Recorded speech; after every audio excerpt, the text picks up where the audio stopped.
Vernomatic Productions. On today's show, we're remembering Ozzy. We have a brand new interview with Bob Daisley. We hear cool stories from industry experts that have worked with Oz throughout the years, and we share our personal concert memories. All that and more as Metal Mayhem ROC remembers the Prince of Darkness. Are you ready? Live from the Metal Mayhem Studios in Rochester, New York. We are gold. We are gold. And heard around the world by metalheads just like you. This is Metal Mayhem ROC. Heavy metal music. Your weekly dose of metal music, interviews, album reviews, news, and more. Want to be part of the show? Send us a message through our website, metalmayhemroc.com, or hit us up on Facebook and Twitter. Search Metal Mayhem ROC. It's getting nice and heavy. Now, welcome our hosts, John the Vernomatic Verno, and direct from New Jersey, Metal Walt. Good evening, everybody. Wow, this is a tough one. It's been a heavy week for us Gen Xers as we're saying goodbye to our youth from the social charm of Malcolm Jamal Warner, better known as Theo Huxtable of The Cosby Show, Hulk Hogan, jazz legend Chuck Mangione, and our favorite Ozzy Osbourne all passed this week. Metal Walt, the passing of Ozzy, what'd it do to you, man? How does it affect you? Well, it saddened me, of course, but at the same token, I like we do when we lose people that we love and we care for, whether they're friends, family, or our favorites. You know, we try to look back and reflect upon all the good memories that they brought us and the bonding it created with friends. And I think that's what I'll always look back at it as Ozzy. I have a lifetime packed with memories. Oh, me too. They go way back. 14 years old, I discovered Sabbath, and it hasn't stopped, and it won't stop. But what we're doing today, we went into the vaults, and we have a cool little assemble of content for you. We begin with bassist Bob Daisley. Bob was on the show recently talking about his relationship with Ozzy and the Ozzy years. But Metal Walt got back in touch with him, and Bob reflects on Ozzy's passing, their iconic years together. Bob was instrumental again in those early Ozzy years. Walt, tell us about the interview with Bob. How'd it go? Well, of course, it was a tough one. And, you know, I give Bob credit. He wanted to get back on and talk about it. You know, at the end, he thanked me. Ironically, he said, you know, Walt, this is good for me to speak to guys like you because it's therapeutic. It helps me get my feelings out. So here it is. I'm offering my condolences in a sense, and here he is thanking me. But at the same token, you know, Bob was in a good reflective state. He just was happy that this whole thing went down with him and Ozzy. And he said, despite all the, let's say, the business side of things and the struggles they had, he said, he's not going to remember that. He's going to remember the laughter, the good times they had writing in the studio, and just this amazing body of work that is forever. And that's what he kept going back to. Cool. That's coming up. And then we put together some other fun kind of segments. They're a little bit Rochester, New York centric. We have the president of the House of Guitars, world famous guitar and record store up here in Rochester, and Armand Schaubroeck. He joins us and he shares details about 3 in-store appearances that Ozzy's done throughout his career. One with Randy Rhoads back at the beginning, another with Jakey Lee on Bark at the Moon, and then finally with Zakk Wylde and the No Rest for the Wicked. So Armand joins us, and then we catch up with our friend Marty Duda, the producer of the After Hours TV show that the Blizzard of Oz was on back in 81, and that's the holy grail of Randy Rhoads' pro shot video footage. It's the video footage you'll see in the tribute videos that Ozzy has, and so Marty catches up with us and shares his reflection. And then Metal Walt gets with the Metal Mayhem ROC staff and fans as they share some of their Sabbath and Ozzy live stories and just cool anecdotes. So that's coming up in just a second. But as always, if you like what we're doing here, do us a favor, subscribe to the pod, leave a review, get up to our website, metalmayhemroc.com, join our community by signing up for the newsletter, check out our merch page. There's a lot of cool stuff up there. All right, well, let's get into this. Ozzy Osbourne remembered, Bob Daisley, Rochester Connections, and the Metal Mayhem ROC team sharing their reflections. For Metal Walt, I'm the Vernomatic, and we are Metal Mayhem ROC. Today, we welcome back to the show a dear friend, original Ozzy Osbourne bassist Bob Daisley. Off the bat, how are you feeling today? Oh, it's a very sad occasion. It's something like that happens, and all the memories come flooding back of the good times, of the fun, of the creativity. It bowled me over, to be honest. Yesterday, it was very sad, and everything else pales, in comparison to that event. I suppose we'd had warnings that it was coming. I didn't expect it so soon after the farewell concert. But and it feels weird for me to be the last man standing now that Lee and Randy and Ozzy are all over the other side, and I'm still here. It's just, yeah, but it was a sad occasion. I have to, I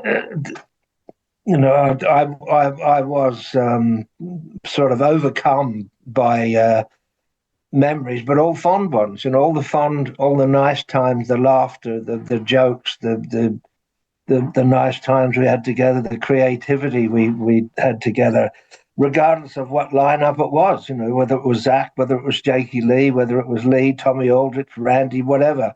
Ozzy and I did a lot of stuff together, and it was destined. It was meant to happen. So it's it's a sad occasion. Yeah, Bob, in thinking about let's say your personal relationship with him through all those years of working, I mean, how would you, reflecting back, how would you summarize it? Like, especially outside of the music, right? Like, you made beautiful music together, but thinking about like the person you were, the person he was, how would you describe that? Well, I think that's why so much of the music was creative and people relate to it, and that because there was love in it. We had sometimes it was a love-hate relationship. There was always love there. I missed him, he missed me. Sharon told me that he missed me, and when we weren't together. But I think that was the magic element in all of it. That we had a bonding, especially from the early days. As soon as we began to work together, it just clicked. It was you could feel it. It was nice. It was right. And I think that comes out in the music. So apart from the work side and all the rest of it, I think the expression of our enjoyment comes out in that music. And we were always on the same page as far agreeing in the music, the style of music, what we wanted to say, what we wanted to do. And it was a blend of that, and it was always enjoyable.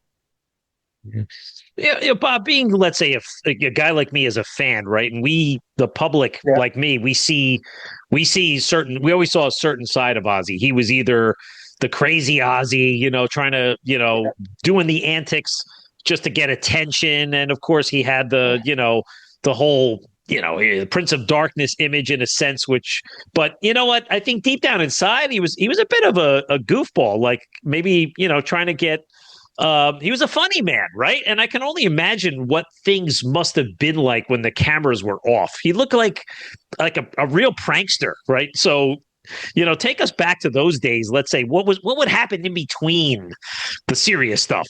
Well, he the Prince of Darkness, he used to call himself the Prince of Daftness because he was daft. It was always funny, and we were both daft. It was like there were always jokes flying about there, whether it was like the telling of a joke or a silly situation, or it was that the humor element was so important. It was so a part of who we were and what we were doing, and that was a huge important part of the whole relationship.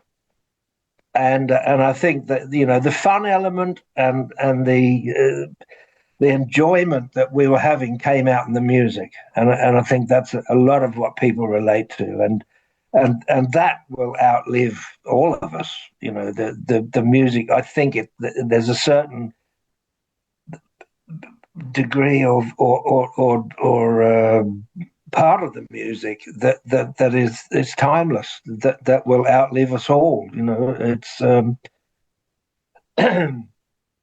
and that's why, because we enjoyed what we did, we had fun with what we did, and we were liking each other as we were doing it, and it was that came out in the music, and that's I think that's what people relate to. As far as obviously the songs were good, people relate to lyrics, people relate to playing, people like what people did drum wise, solo wise, guitar wise, whatever. But the actual the environment in which it was recorded was always a happy, humorous, enjoyable one.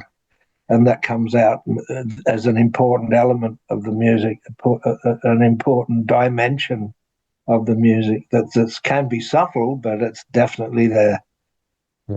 It's so funny, and that's so true, Bob, because you think about, you know, all the different occasions you were in the band and then maybe stepped away from touring and came back in to help, you know, through the different guitar players and coming back towards the No More Tears period. But, you know, even today, just listening to Sirius XM in the US on Ozzy's Boneyard station, you know, they played a live concert from, I think it was around 2001 from Japan. And, you know, of course, there was some new material from that time, but also all the classics were there. And, you know, for somebody like me, a fan, you've heard these songs so many times before that in a sense, they almost become not exciting anymore, and not in a bad way, but you just heard them so many times. But then a moment like this happens today and you go, oh, wow, Flying High again. And I don't know. And Suicide Solution and, you know, Mr. Crowley. And you're like, my God, the material. And then my memory goes back and says, where was I at the time I saw that first Ozzy show? And then I think of, wow, we talked to Bob, and Bob was there from the beginning. So, you know, maybe can you think of any one moment, let's say, whether it was in the studio or on tour, or maybe just hanging out with Ozzy, that really captures who he was? Any funny stories you can think of that maybe you haven't shared? I don't know. You probably have to read my book. Offhand, I can't think. But like you were just saying, you know, the songs, when you hear them and you hear them and you hear them, they become a little bit sort of. It's a bit like taking things for granted. Yeah. And well, there it is. There's another. You know, it's another. But when a part of it, or a lot of it now, has ceased to be, like Lee's gone, Randy's gone, Ozzy's gone. There is no more of that, and you tend to get to appreciate it on another dimension of what it means and what it was. And I tell you, I feel very, very fortunate and privileged to have been a part of something that's it became so iconic and so important to people, and it couldn't have happened the way it did and had that same result if any one of the elements had been changed. If it hadn't been Ozzy, or if it hadn't been Randy, or if it hadn't been Lee, or if it hadn't been me, I don't think it would have been like it turned out. And it was very special. I remember sitting in the control room as we were mixing that very first album, and we were all sort of looking at each other and thinking that there's something special going on here, and there was. You know, it was.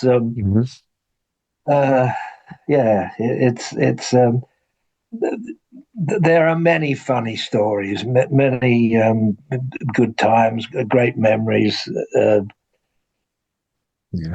It became a huge part of my life. You know, it wasn't just music, it wasn't just a job, and it wasn't just come in and do an album.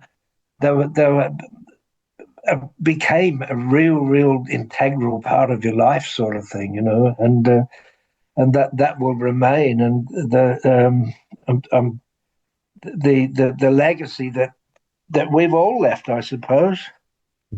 Is I don't know, it's like bigger than us. It certainly is. Yeah. We were talking today, a bunch of the Metal Mayhem ROC staffers, and we had some friends come on the show, Bob, and it was amazing that over the span of, like, I'm 55, but there's a couple of guys older than me, some guys younger than me, but we all had these amazing stories of Ozzy, and most of them were related around concerts. And thinking back to the one guy on our show who was there in 81 and was able to see a show in Rochester, New York, and then up to somebody like me who was out there every summer for the Ozfests, and whether it was Ozzy's band or Sabbath, and the annual pilgrimages to the shows. And then when the Sabbath came back with 13. So, like you say, it was like the memories are made with the music, but it becomes how it relates to what you do with it and your fans and your friends, and, how it creates a lifetime of memories for you go forward. And that's how you can never forget what happens, despite Ozzy maybe physically passing on. Yeah. I can remember like it was yesterday.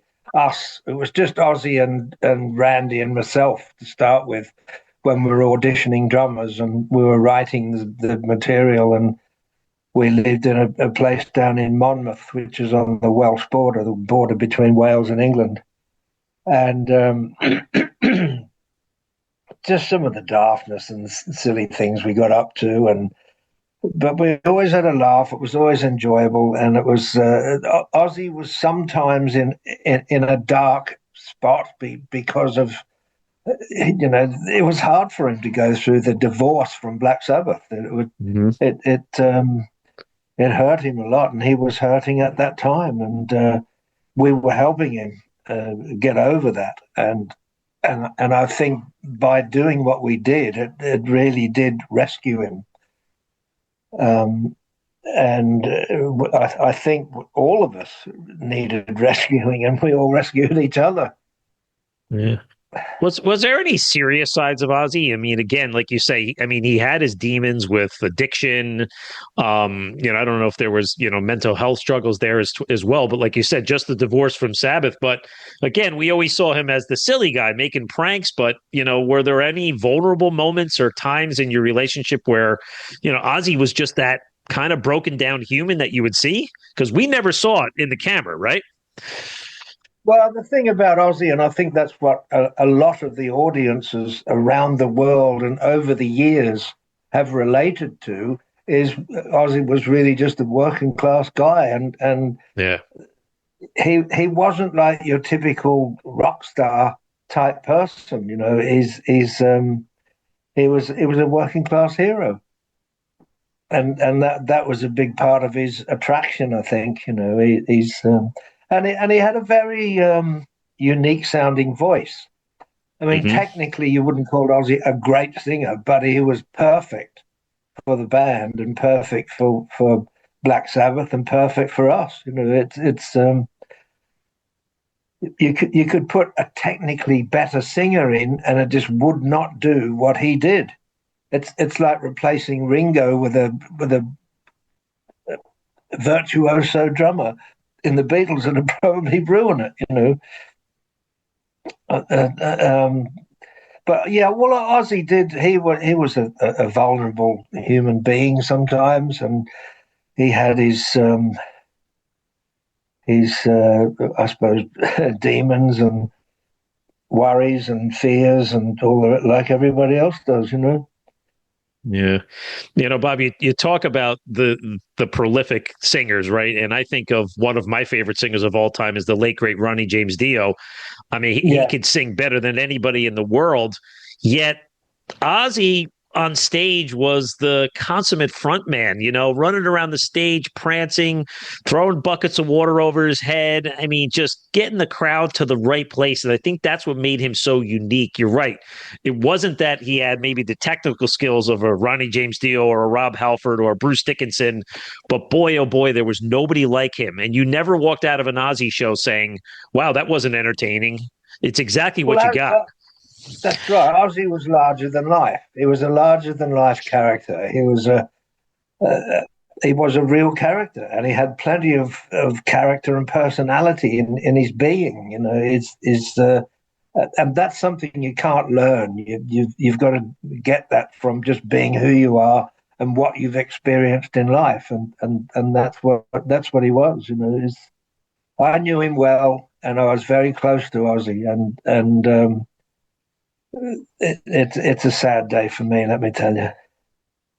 Yeah, well, I'm sorry for all of our losses, but especially for you. But Bob, at the top of the discussion, you mentioned something that's, I think, important here. Is you said Sharon told you on several occasions that Ozzy missed you, right? So, and you guys both went through a lot, right? There was a lot of creative triumphs, battles, legal issues, reconciliations.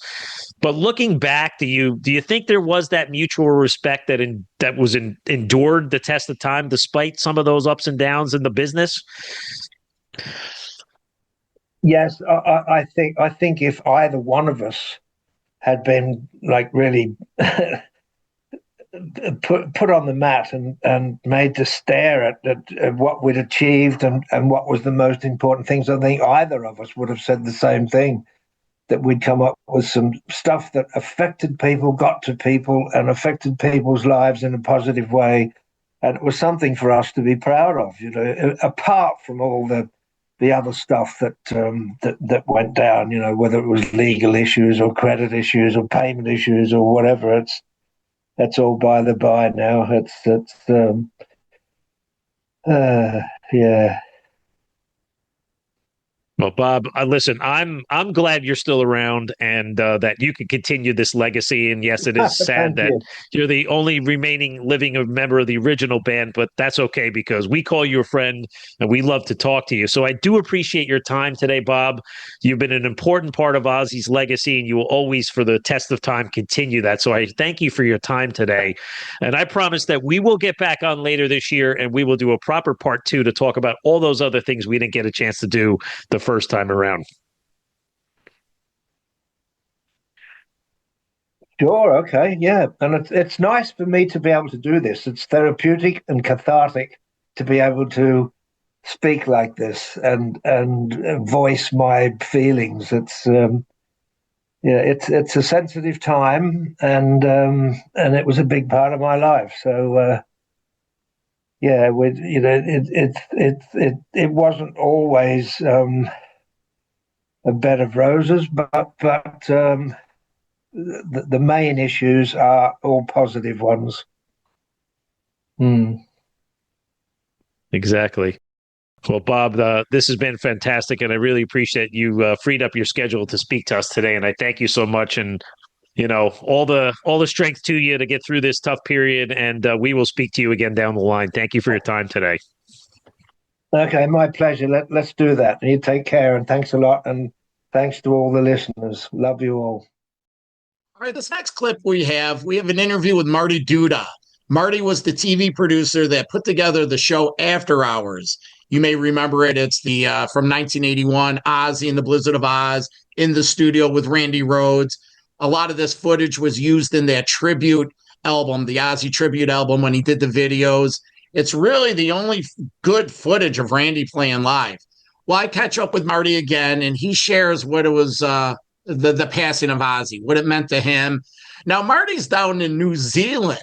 Talk about time difference. So when we taped this the other day, he was just explaining that, he got a phone call in the middle of the morning about Ozzy passing, and it just really, really took him. So check this out. It's a good one. This is Marty Duda from After Hours. Well, we're continuing our observance of the passing of Ozzy Osbourne, and we have our old friend Marty Duda from formerly Rochester, New York. He was the producer behind the After Hours Ozzy Osbourne show, 1981, I believe it was. Marty, welcome back to the show, man. How are you? I'm doing all right, thanks. Sad times here. Ozzy finally succumbed to Parkinson's and the heavy rock and roll lifestyle. Let's share some thoughts on Ozzy and the passing. How's it hitting you? Pretty hard. I mean, let's face it.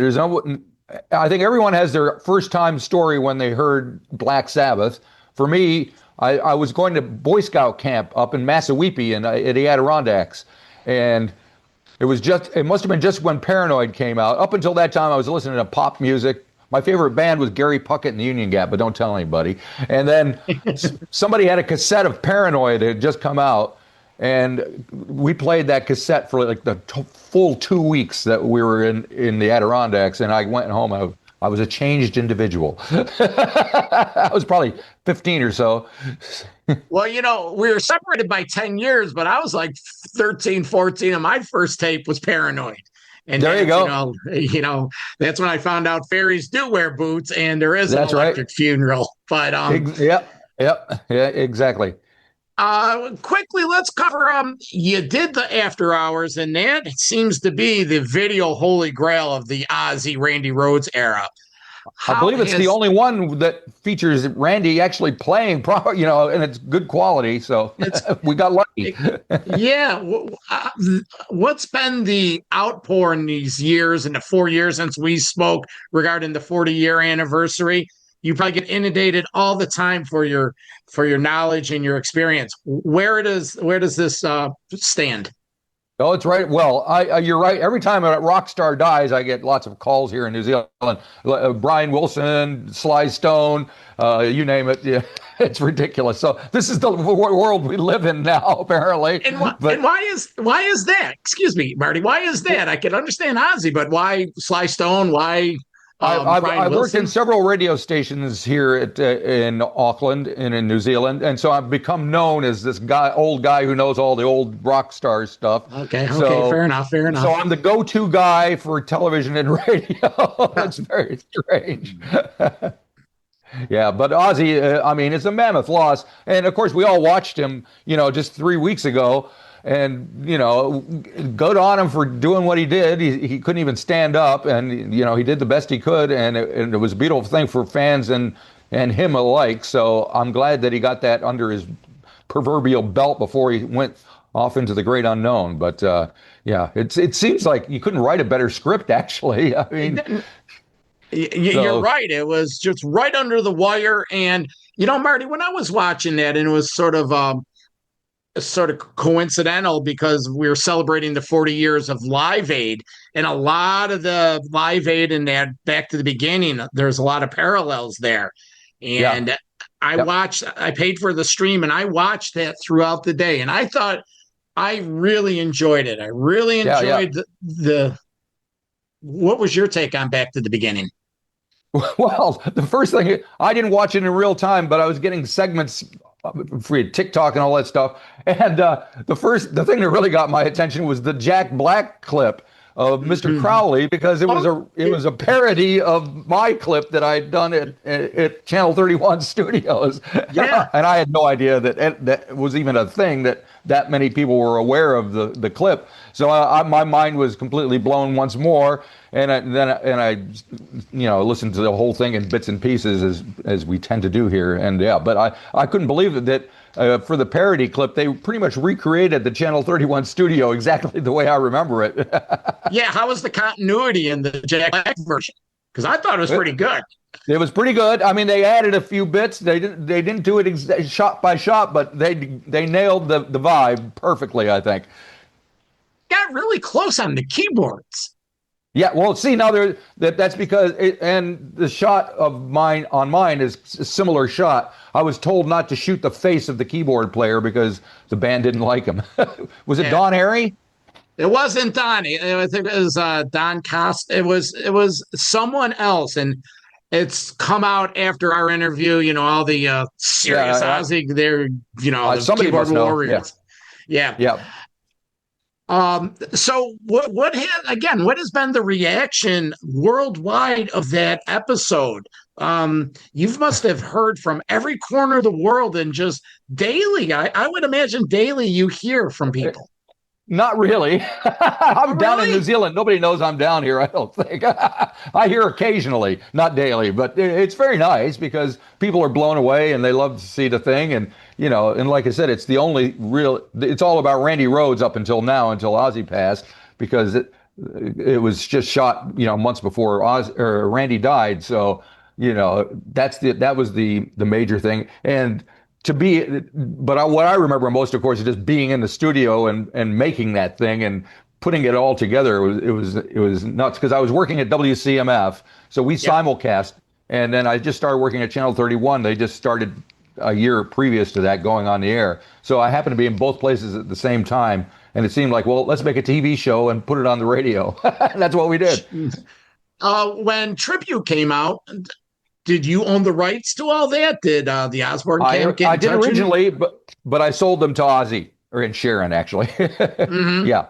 And back then, it wasn't big money now, but it was for me back then. And of course, who knew, 50 years later that YouTube would be happening and all that stuff. So a lot of the versions that are online now have Ozzy's vocals fixed a little bit. Yeah. Because he was a little shaky. but I've got the originals sitting around here somewhere. And there's some originals online. Yeah. That's awesome. So you've never heard anything from the Osbourne camp after that? Why would you? Because you sold the rights and you gave it to them. Right. Ever meet up with Ozzy again since then, or after that session? I saw Black Sabbath where they were here maybe 10 years ago. With the other drummer, and it was a fantastic show. I mean, but I didn't catch up to him. No, I doubt he remembered me from the day, let alone 50 years later or whatever it was. Yeah. He was in a constant fog the whole time. So he just did wherever he was pointed, that's where he went. That's true. Marty, is there one thing about Ozzy that you could share with us that maybe people don't realize, a positive thing about him that you remember? Well, he's just a nice guy. I got the feeling, he wasn't the Prince of Darkness, although it's a good title, and why not wear it if you got it? But he just seemed like a nice guy shuffling around, very much more like the Ozzy that you saw on the TV show. Even back then in '81, he was a friendly guy. He was just doing his best. He was nice to everybody, and he didn't have to be. He was a big rock star at the time, but he was a pretty cool guy. Yeah. It's a big loss. I mean, let's face it. It's a wonder that Ozzy made it as long as he did with the lifestyle that he led. But that's what rock and roll is all about. And God bless him. I mean, he changed people's lives. There's no question about it. And he was a nice guy while he was doing it. And the records are still there. So turn them up and turn them on. And like you said, what an exit. What an exit. All right, again, Marty Duda, he was the man behind After Hours, the original Ozzy and Blizzard of Oz in the studio, Rochester, New York, in April of 1981. Marty, congratulations on everything you're doing down there, being the ambassador to all old rockers. And we appreciate you starting your day off with us today. My pleasure. This next segment, we feature an interview with Armand Schaubroeck. Armand is the president and owner of the Rochester legendary music store, the House of Guitars. We refer to it as the Hog. And through the years, many bands, when they come in the Rochester area, will go up to the Hog and either buy instruments or do in-store appearances. Well, Ozzy's been there 3 times. Once during the Rhoads era, once with Jakey Lee when they came with Motley Crue, and that was a famous situation. And then once with Zakk Wylde during No Rest for the Wicked. Well, Armand talks about those situations, shares stories about those in-stores, and shares anecdotes with his relationship with Ozzy. It's really cool. We feature a lot of pictures of those events and just, again, a lot of cool fly-on-the-wall stories. So if you're not familiar with the House of Guitars, get on the internet, check it out. If you are familiar with it, thank God that you've been there and you're able to go there. So let's take a peek at this. Well, we're in the middle of summer, and we had a loss in the heavy metal world yesterday. Ozzy Osbourne succumbed to the effects of Parkinson's disease and 76 years of being a rocker. We have on the show today to share his memories, Armand Schaubroeck, president of the great House of Guitars up here in Rochester, New York. Armand, thank you for taking the time today. Think you've been getting inundated with requests. How are you, man? Very good, my friend. Good. So the great House of Guitars, the show is Metal Mayhem ROC. We're global, but I'm right here in Rochester. I grew up in Rochester. I live in Rochester. So that's why we have the ROC here. Very proud of my roots. The House of Guitars, world-renowned tell us about Ozzy's relationship with the great House of Guitars. He did 3 in-stores at the House of Guitars, and the first one was with Randy Rhoads and the whole band. And then the second one is at the same time as Motley Crue. Ozzy was in the front building on the front stage, and then Motley Crue was in the back building where the CDs and records are. And then Carmine was Ozzy's drummer, and he taught a master class to drummers on the second floor. He was from Cactus and Vanilla Fudge and Jeff Beck, but Ozzy hired him for the drumming on that tour. And then the last one, Ozzy came again as when Zakk Wylde was his guitar player. But I remember on the first one, Ozzy was acting kind of nervous and shaky. And then I asked him about it, and he said, well, he was being yelled at by the venue he just came from because someone sent a bunch of pigeons to the venue, and he thought Ozzy had something to do with it, but they all arrived dead in the cages. They were white doves, not pigeons, white doves. And Ozzy kept getting yelled at about it. And then when he got here, he said, I'm a little nervous with the people so close to me. And I said, well, they're used to doing in-stores. They're going to stand in front of you and they'll put down 2 albums or 8 albums, and you sign what you want. If you want to sign one, do it. Want to sign them all, do it. And if they ask you if they want to take a picture, I said, well, just tell them to go right behind you and don't even stand up, because then you'd block them. So the whole band sitting, and them and their friends are all standing behind the band, and they get the perfect picture as their friend shoots it, Then we move them along to keep it going, because it's going down one street to the Irondequoit Plaza, the line, and the other way it's going all the way down to this tavern down on Titus Avenue. And we have to keep it moving until we start seeing the same people come again twice, Let's rewind to that first in-store. Was that the era when they did the after hours up at Channel 1? Yes. Marty Duda worked here as a record guy, and he also worked for WCMF. He had a show there. I think he just bought the time. I don't think he worked directly for him, but he bought the hour block for his show. And I guess he ran into Ozzy Osbourne that way, and then he told him, I got a television show I do every Saturday night called After Hours. Then Ozzy and Randy Rhoads did the show. And I remember him saying that Ozzy kept bringing in equipment, and the room was small, so they had to choose what they wanted in there. Yeah, we've had Marty on the show, and he shared that whole situation that whole time, and that was really something, the first check mark of Ozzy in Rochester. So he comes back with the crew. Now, at this time, it's 1984. It's the passing of Randy Rhoads, tragically in March of 82. Yes. So we came back on Bark at the Moon with Jakey Lee and Motley Crue. They're here on the Shout at the Devil. Armand, tell us the scene, because I didn't have a chance to get into the store because I was in one of those lines that was going down the street. Because we're skipping school. It was... Listeners, you can get on YouTube and look at some of this footage. But Armand, share the euphoric scene of Ozzy and the crew in January of '84 at your store. It was out of control, and the police had those yellow and orange striped garbage cans with the police yellow tape going from garbage can to garbage around all our buildings, surrounding it. Trying to protect the kids and protect anything from getting hurt, but nobody ever got hurt at our in-stores, No.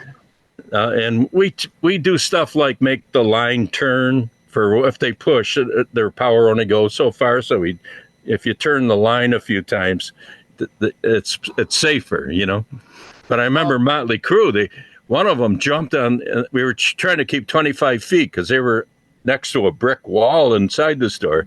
And I think it was Tommy Lee jumped on top of the table and said, come on. But the whole parking lot was like 40 foot wide and about, 60 foot length. And they all pushed. And I went down, and my friend Louie, who worked here, went down, and a security guard all hit the ground, and we lost that 25 feet. So I opened a fire door next to their table in case they had to escape quick if they suddenly got pushed.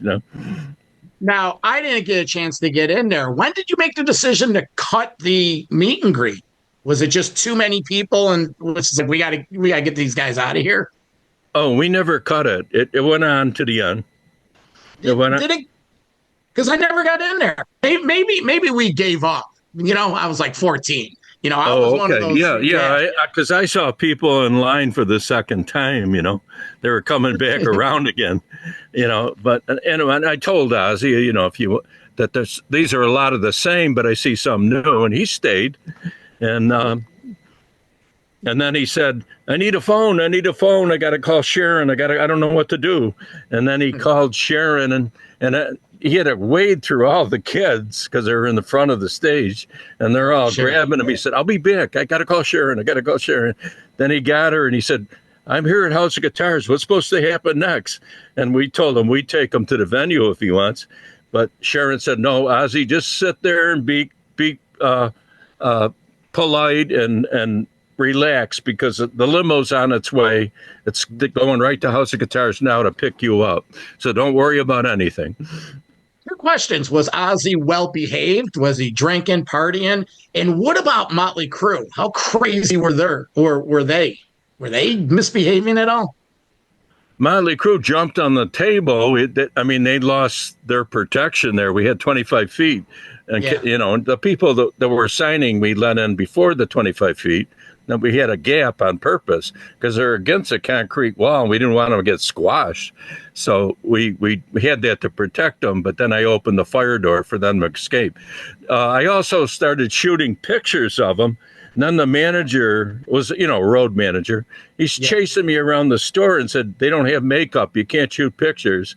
But I kept shooting pictures of them anyways, going backwards. And I said, okay, I'll stop. And I kept shooting.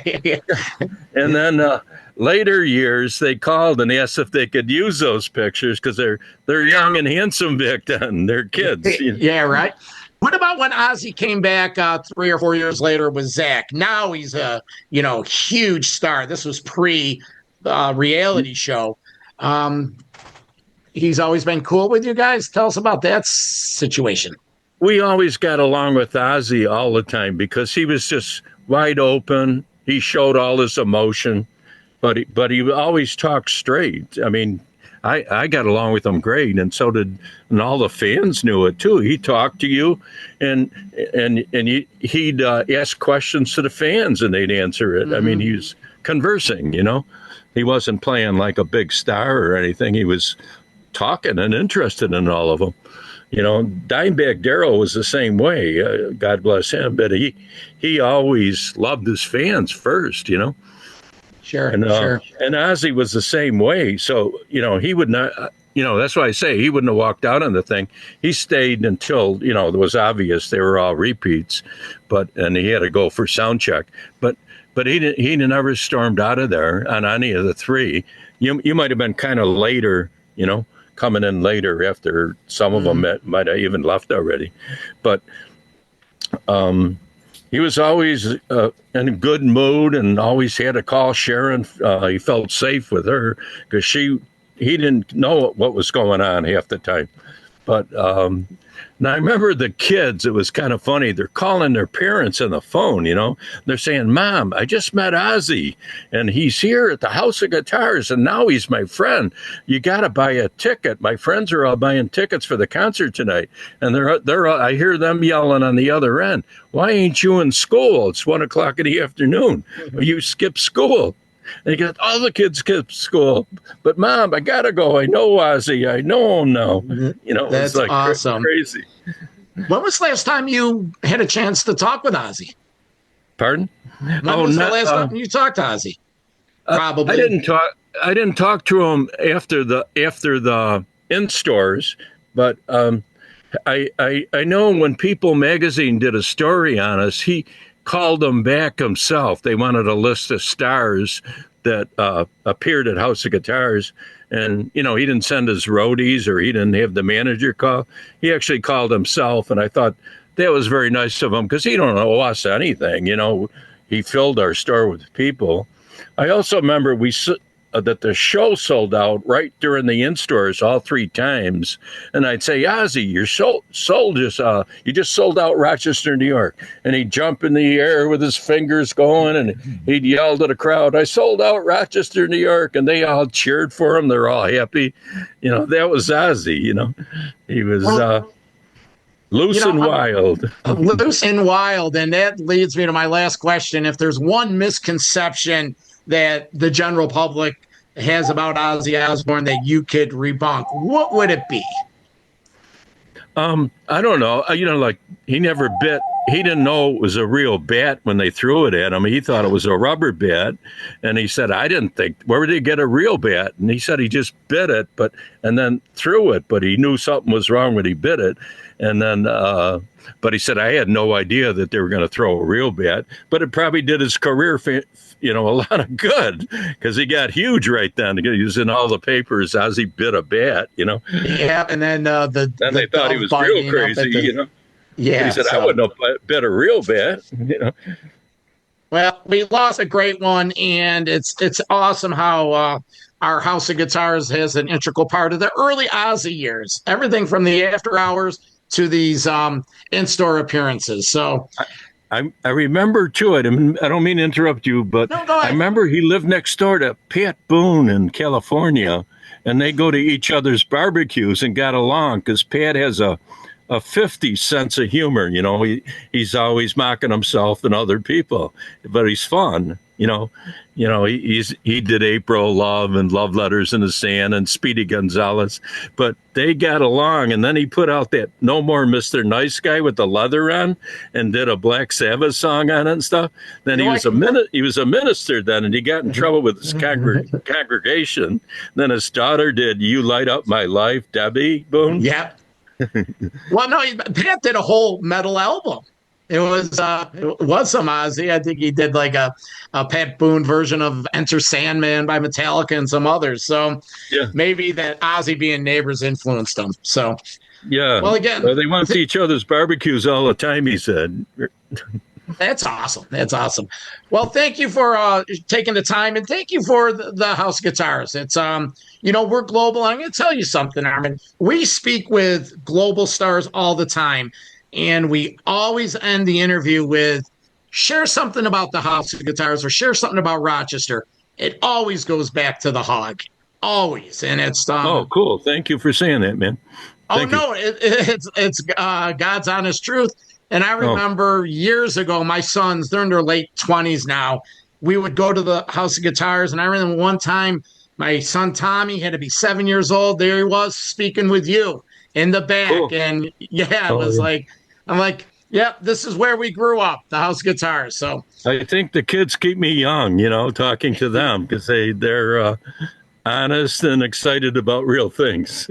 Yeah, you're a treasure, sir, and we never take the Hog for granted. So, again, Armand Schaubroeck, president of the Great House of Guitars, go online, check it out. They do mail orders. If you're in Rochester, get up there and tell them Vertomatic from Metal Mayhem ROC sent you. It's a free rock and roll museum. It is. It is. Have a great day, and we'll talk with you soon, bud. Thank you, my friend. You're welcome. All right, that last little part of the show, Metal Walt had a chance to catch up with some of the Metal Mayhem ROC team members and fans for a little roundtable and sharing some memories. Walt, this one's cool. Tell us about it. Well, I'm not going to spoil it now, but this is one of our staff members, Bill the Rager. He had an amazing concert experience early on, and then some of my friends come on, and we share war stories of seeing Ozzy in the New Jersey, New York City area, and some of the antics that went down both inside the arenas and outside the stadium. Personal stories. These are where the memories were made. And I learned a few things that I didn't even know about, my friends, but these are funny, funny stories. I was laughing out loud to myself, and my buddies and I and Bill were just having an awesome time. So I think any fan that's seen Ozzy through the years will very much relate to this section. Yeah, when I was editing this and watching that, I was really enjoying it. Now I go back with Bill. We've been friends forever. But your friend George, his stories, and then your neighbor, Carmine, is that his name? He was his story was cool. So you're right. This is great insight, fly on the wall kind of stuff, and I enjoy it. But hope you enjoy it. We hope you enjoy this episode. Again, it's our way of saluting Ozzy. Means something to all of us in different ways, but we just wanted to give back. So thank you for listening. And again, if you enjoy what we're doing, subscribe to the pod and share this with your friends. For my co-host, Metal Walt, I'm the Vernomatic, and we are Metal Mayhem ROC. So we welcome to the show now Metal Mayhem ROC correspondent Bill the Rager. My childhood friend George Herman, he's a drummer in an Iron Maiden tribute band Morgan's Well. And my next door neighbor in East Hanover, New Jersey, Carmine Fusco. Guys, what's up? How you doing? How you doing? We're good.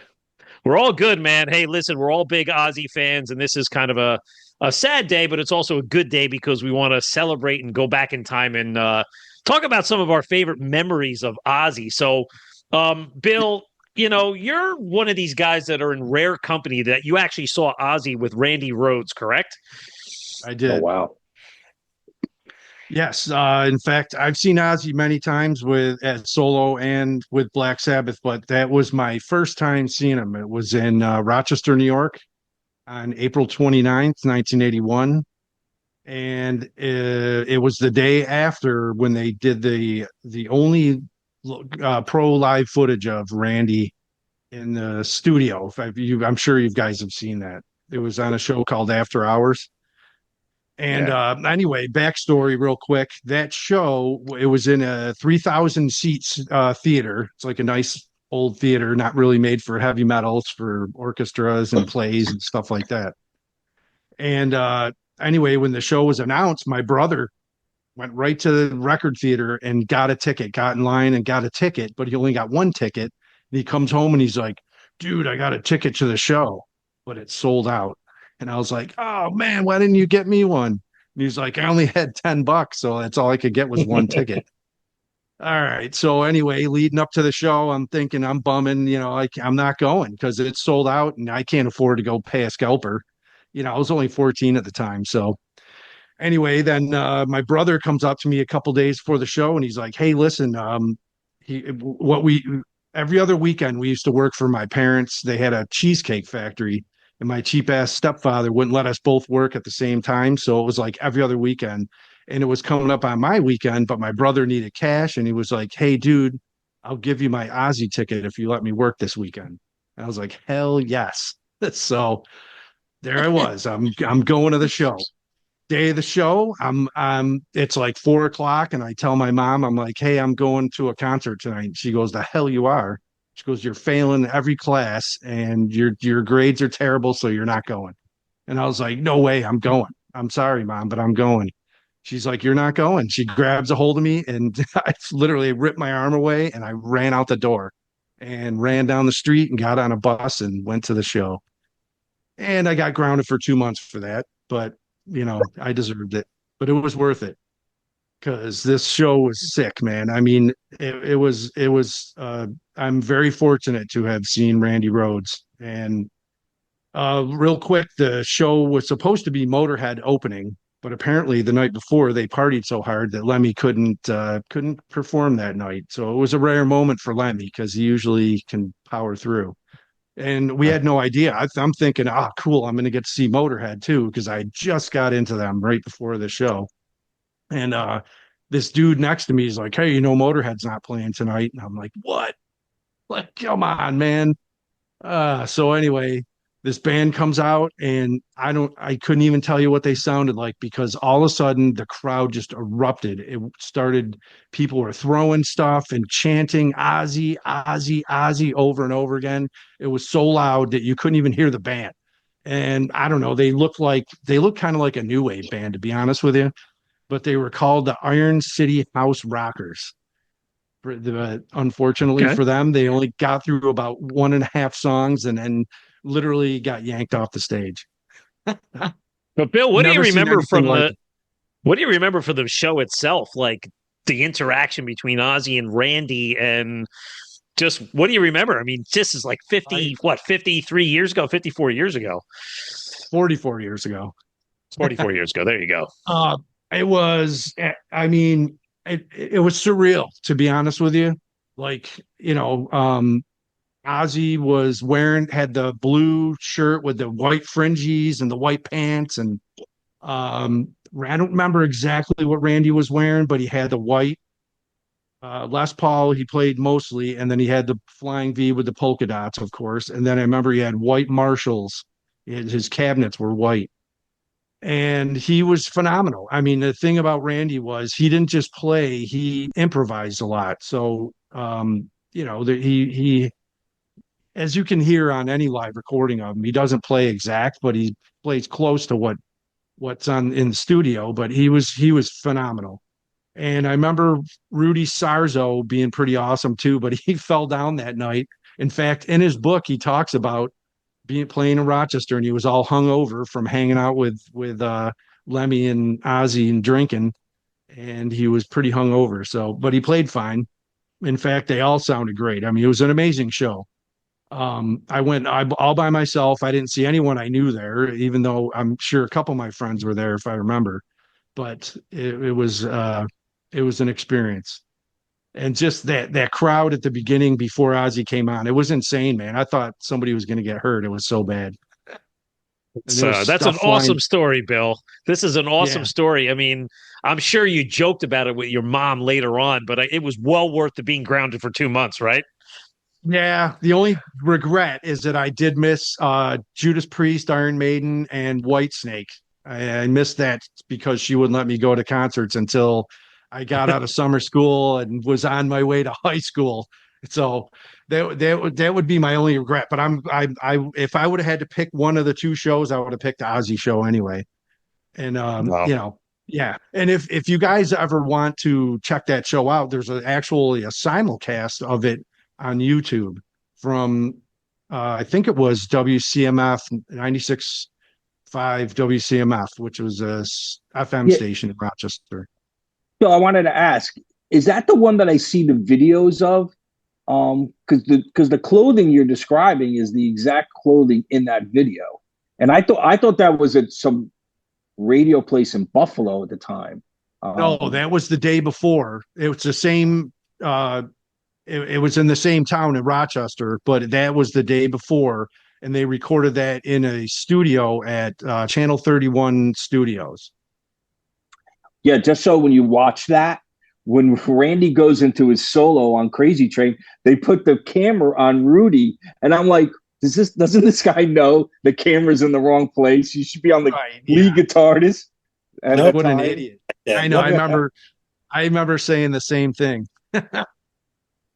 That I am actually pretty envious because that is absolutely outrageous. I mean, you didn't know back then that Randy was going to not be around too long.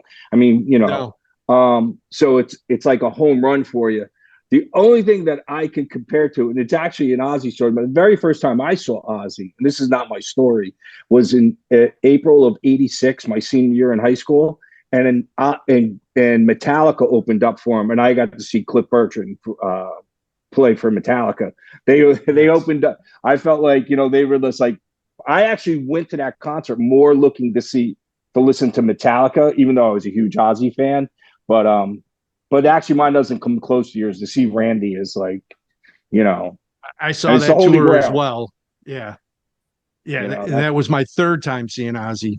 Yep. Yeah. That's the holy grail. Carmine and George, I think you guys were at the same show. So if you're talking about the Brendan Byrne, I was in New Jersey at Brendan Byrne Arena. So well, so was his. So you guys were at the same show. Oh, really? And there's the show. Bring it up. That's the show where Ozzy, the fans started ripping the seats and throwing them out, and like Ozzy got banned from Brendan Byrne Arena. You're stealing my story. Is it? Oh, I'm sorry.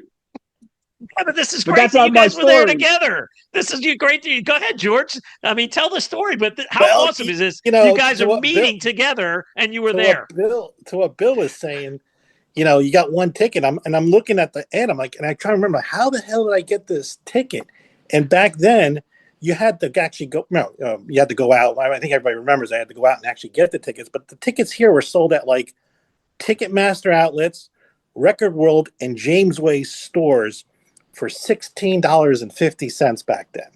And I don't know how I got the ticket, but I did get one ticket because I knew nobody at that time. Lance, you weren't even a metalhead yet, but I knew nobody. I was still in my classic rock phase. Yeah, you were in your classic rock phase. I was like the standout in high school, loving the Metallica, the Maiden, all that great stuff, the Ozzy's, Sabbath stuff. And not so much Sabbath, more Ozzy actually. And so I remember my mother, I had my little leather jacket. She just was, God bless her soul, she just dropped me off on Route 3 next to the arena. And you just kind of walk into the stadium. Metallica, and this is my first metal show. So it's, think about, setting the expectations, and Metallica comes out and just blows it away. I was like up close relatively on the side, seeing Cliff Burton there, just blasting away, getting the crowd all riled up. Then Ozzy comes out, and I if I recall, he came down in a big throne on the intro scene, and then it just starts getting crazy, and he just starts getting the crowd riled up with his traditional stuff. Let's go crazy, right? And then someone throws. It's about 3 songs in, and someone throws a seat cushion, because at that time there was no general admission. It was seats on the floor, remember? And someone takes the seat cushion and throws it up on stage. Ozzy takes this seat cushion and throws it back. Holy crap. At that point in time, it's just seat cushions all over the place, just running, stuff dropping. I hear bombs in the bathroom. In the bathrooms, people are lighting off M80s. It's just bedlam with stuff like, and I'm thinking, this is awesome. This is the most normal thing. If this is what metal shows are like, this is the best thing in the world. And it was just such an amazing event. And that's the first time I experienced such loudness and being deaf for like 3 days after. I mean, it was just intense. And I thought this was normal.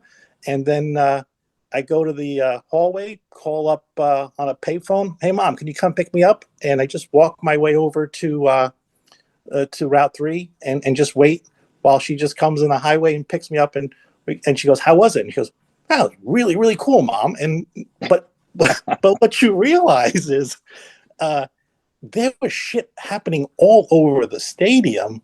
There was like the fences were torn down. Outside was just like a disaster after the show was over. Everybody was just so riled up from the show because Metallica came out, Ozzy came out. I mean, just the intensity of all. And then that led to a series of events in the Brendan Byrne Arena for about a year and a half after that. And I couldn't remember if there was a car caught on fire at the Ozzy show or if it was a Maiden show. So I did a little research this morning, and it was the Maiden show a little bit later on where I think it was Frank Bellows' car that got turned over and caught, and they like lit 2 cars on fire and all this chaos that ensued. But there was a series of shows between the Brendan Byrne and Madison Square Garden after this Ozzy show that where people were throwing M80s at the stage. Stuff was getting torn up on a regular basis. And, this lasted for about a year and a half after that show. So this show set like this crazy precedence for about a year and a half with a lot of those metal acts. And I am thinking this is normal. This is the best thing in the world. And then you come to find out next day in the paper, he got charged like $80,000. Ozzy got charged like $80,000 a fine and was prevented from playing back in the arena for like 2 years or something like that. Then he came back in like 88 again. And played that. Yeah, totally remember the memory of that. Totally remember that. So, yeah, George, you said you also had a memory of something else that your mother had an experience with Ozzy? So I'm from Poland, right? I was born in Poland, and I was born during communism time. And this is like the best story ever. So during communism, we were here in the States, and we were always making care package for my family over in Poland. And like, you sent peanut butter and teas and chocolates, and, and the communists would take half the packages and then off it goes. And we'd go like every couple of years, we'd go there for the summer to be with family. And I remember one year my mother brought a whole bunch of contraband. She was trying to get through customs through the communist channels. Like they were in customs, and, you got the AK-47 guys and all lined up. And I had my small suitcase of cassette cases of metal music. And I think I was like about 14 or 15. And the guy tells me to open up my case, and he goes, "Oh, Ozzy," in a Russian Polish accent. And my mother goes, "You like?" And he goes, "I like very much." And she goes, "You can have." And I'm like, "Ma, what are you doing?" She's like kicking me. "Shut up." And it was like, and she goes, and I didn't understand what she was doing. And she was bribing this customs guy so she can get all this contraband through to feed the family, And it's like, he goes, "Ozzy." And then what happens after that? Where does Metallica play after that? That big Russian show, right? Remember that huge show in Russia where it was like 1 million people? These people in Europe at that time, Eastern Europe, Russia, they were clamoring, dying. One of the largest concerts ever was Ozzy and so like the guy's like, "Oh my God, Ozzy, I want Ozzy," and that allowed us to bring all this contraband through. So, that was like my mother should have taken, like, "What are you doing to my stuff? Shut up." It was well worth it. Yeah, and you're referring to as the Moscow Peace Festival that I think occurred in 1989 or somewhere around that time. Yeah, so metal was big in the 80s, right? But it wasn't breaking through in the Eastern Bloc countries. And then when it finally did break through in the mid 80s and all these bands came in, the kids were just clamoring for this stuff. They wanted it so bad. And that's a little Ozzy side story, but. Well, George and I have a great story. We saw Ozzy and Sabbath probably so many times together or maybe separate in the arena. But the one that comes to mind is when Sabbath reunited for the tour in 1999. They came through in February of 99 with Pantera, and they played the Brendan Byrne Arena. So there was a couple of guys, and for those that know the New York City area, at the time you parked your car at Giant Stadium and you walked over the tunnel because it was easier to get out later on. And I believe the parking on the other side was cheaper. It might have been $10 at the arena, $5 at the stadium. So here we are walking across, and we had a couple beers in us. And, typically everybody's banging on us. Yeah, Mickey's Big Mouth, by the way, we were drinking. But, everybody's banging on the metal things of the barrier, and everybody's going crazy. And this happened at every show. Yet our buddy Paulie takes his arm, and as he's walking down the corridor, he swipes all these bottles off, and they smash all over the ground, and everybody's going, "Fuck yeah!" And sure enough, what happens? A state trooper sees it. And shit you guys not, George and I get taken into the state trooper's car at the bottom of the ramp. They void Paulie's ticket. He never got into the show. He goes back to the car and drinks. I threw him the car keys. We get escorted into the underbelly of the arena. I'm going, what the fuck is going to happen here? We're like, are we going to get, like, my brother works there? Like, what's going to happen here? We bypassed all the security, go right in. And our poor buddy sat out in the parking lot. So we see the show, and on top of it being a great show, one of the funniest parts was at the end where we're leaving and we're watching all the confetti come down, and we're down at the first row right by the lower tier hanging over the hockey boards. And, because we had a few in us, Vinny Appice walks by. And if people don't remember, Vinny Appice was actually the spare drummer for that tour because they were worried about Bill Ward having a heart attack, and they brought him as a backup option. And Vinny walks by us and he just looks at us and he goes, "You guys okay? You guys all right?" And we were like, yeah, we're fine. He's like, all right. And he kind of laughed and backpedaled. And that was just a good memory. Lance, I'll say Lance is missing one part. I had a little bit too much to drink. Not having eaten all day at work, trying to get through my job as fast as possible so I can get down to the show. And I missed some of it. That's all right. That's all in the good metal spirit. If you don't have at least one of those stories, you haven't done a metal show. But Carmine, I want to give you your chance to tell your story. But here's another funny connection. Whereas George and Carmine were at the Metal Ants together, unbeknownst to each other in '86. Carmine and I were at the same show in 1992 at the Paramount, which was the old Felt Forum in New York City. It was the early part of the No More Tears tour, where the album may have not even been out yet or whatever, but they did these couple of shows with Prong. And all I remember from that show was this. I was at that show. So you were at that show. So you were at that show too. You and I were probably together. I was looking at my tickets. I was at that show. See that? Was it Prong or Primus? No, Prong. Prong. You said 1992? Prong. Yeah, it was January of 92. Now, Carmine, do you remember the guy jumping on stage and at the end grabbing Ozzy? Yes. That show was the show was a good show. I wasn't crazy about the theater, but my story is just like an insane, just the way it happened. I don't know if you know, but that show was actually supposed to take place in October, but Ozzy broke his arm and they postponed it till January. So, I mean, do you want me to go into it now? Yeah, tell the whole story. All right. So about a year before that, I was in college, and my roommate Joey had some of his friends from his hometown come visit us on the weekend. And one of the kids was this kid, Michael, who was a little younger than us, and we got him into like the bars in college, and he was like underage, and he's hanging out. So he used to almost, I don't want to say every weekend, but he seemed to always come down to our condo all the time. There's this younger kid always hanging out. So I guess he felt like I got to bring something to the table because I'm staying at these guys' house. So, he used to bring his electric guitar and he would play electric guitar and stuff. And he says one day to us, do you know who my guitar teacher was? And I was like, no, I have no idea. He goes, Zach Wilde.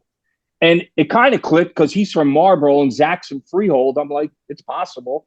But we were like the type of guys that like, nah, you didn't know him. You really didn't know him. He's like, no. Next time Ozzy comes around, we'll go to a show. I'll get us backstage passes. So we're like, yeah, sure.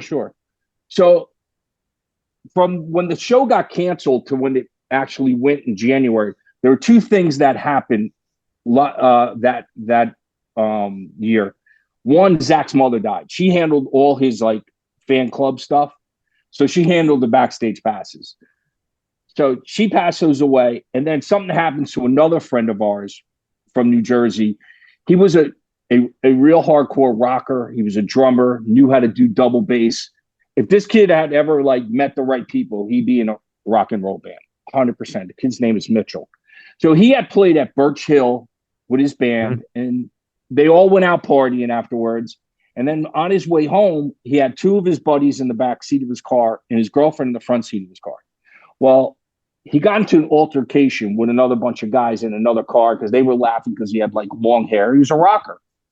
So after the altercation, they get back in the car and they're driving. As that other car passes them, this is honest to God, start shooting into the car. They hit the two kids in the back, but nothing crazy. It was just, they just but Mitchell ended up with a bullet hole in his back and became paralyzed. Oh, wow. Yeah. So me and my friend Joey, who I was roommates with the year before in college, we were going to this show with Mike, and we were like, you know what? We need to do something for Mitchell. So we got a jean jacket. We knew a kid who could paint. He painted the Blizzard of Oz album cover on it. And we were going to bring it to the show and get Ozzy to sign the jacket and give it to him.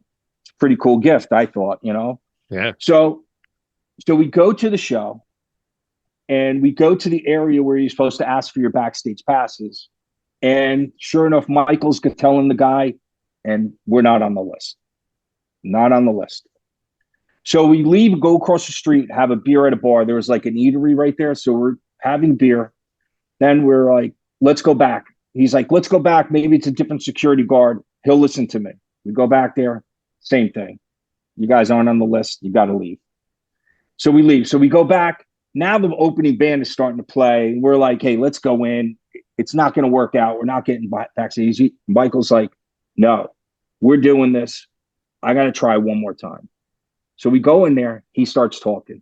You could see these security guards in this like vestibule, like kind of like upset with us. Like, you guys have been back 3 times. You guys are not getting, if you're a bunch of girls, maybe, but you're a bunch of dudes. You're not getting backstage. As he's talking to the security guard, spieling his whole story, this woman walks in with like shopping bags, like full with shopping bags. She walks up to the table, puts down the bag, signs a piece of paper, looks over and says, Michael? He looks over to her, goes, Barbara Ann? She goes, he starts telling the story. She goes, don't worry, I'm going to get Zach out here in 1 minute. She goes backstage. Now we're like, see, I told you we knew him. We told you we knew him. Zach, now it's January. Zach comes running out wearing jeans, no shoes, no socks, no shirt. Starts putting backstage passes on us. So now we run back into the backstage area, and Zach's like, you got to go that way to see the show. So we go see the show. After the show, we go backstage. We see Zach. Zach takes us everywhere. He was extremely courteous. Showed us like the drum kit, all his guitars, everything. Brought us to the opening band, and they were like in a room with like nobody in there. And then finally we're like, where's Ozzy? Where's Ozzy? He's like, oh, after the show, Ozzy needs some time. They got to get him prepared. So sure enough, we're in this back room. It's filled with people. All of a sudden, you start hearing commotion, like a little bit of commotion. It's like, yo, Ozzy's coming. So I felt like they wheeled Ozzy in. He was in a long trench coat. He had these round blue glasses on that, like bright blue.